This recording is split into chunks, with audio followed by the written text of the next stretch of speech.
In this section, we will use Python's built-in open function to create a file object and obtain the data from a txt file. We will use Python's open function to get a file object. We can apply a method to that object to read data from the file. We can open the file example1.txt as follows. We use the open function. The first argument is the file path. This is made up of the file name and the file directory. The second parameter is the mode. Common values used include R for reading, W for writing, and A for appending. We will use R for reading. Finally, we have the file object. We can now use the file object to obtain information about the file. We can use the data attribute name to get the name of the file. The result is a string that contains the name of the file. We can see what mode the object is in using the data attribute mode, and R is shown representing read.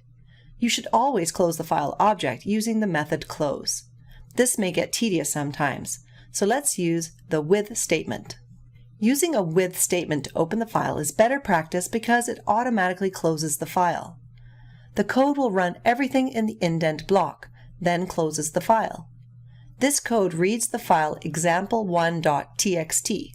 We can use the file object file1. The code will perform all operations in the indent block, then close the file at the end of the indent.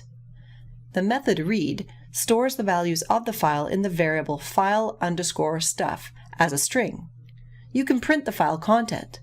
You can check if the file content is closed, but you cannot read from it outside the indent.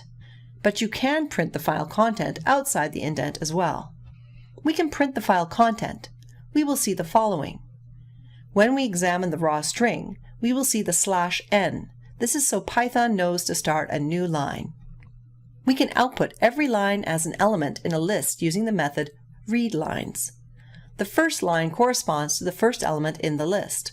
The second line corresponds to the second element in the list, and so on. We can use the method readLine to read the first line of the file. If we run this command, it will store the first line in the variable file_stuff, then print the first line. We can use the method readLine twice. The first time it's called, it will save the first line in the variable file_stuff and then print the first line.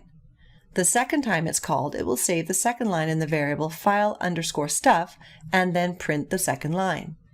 We can use a loop to print out each line individually as follows. Let's represent every character in a string as a grid. We can specify the number of characters we would like to read from a string as an argument to the method readLines.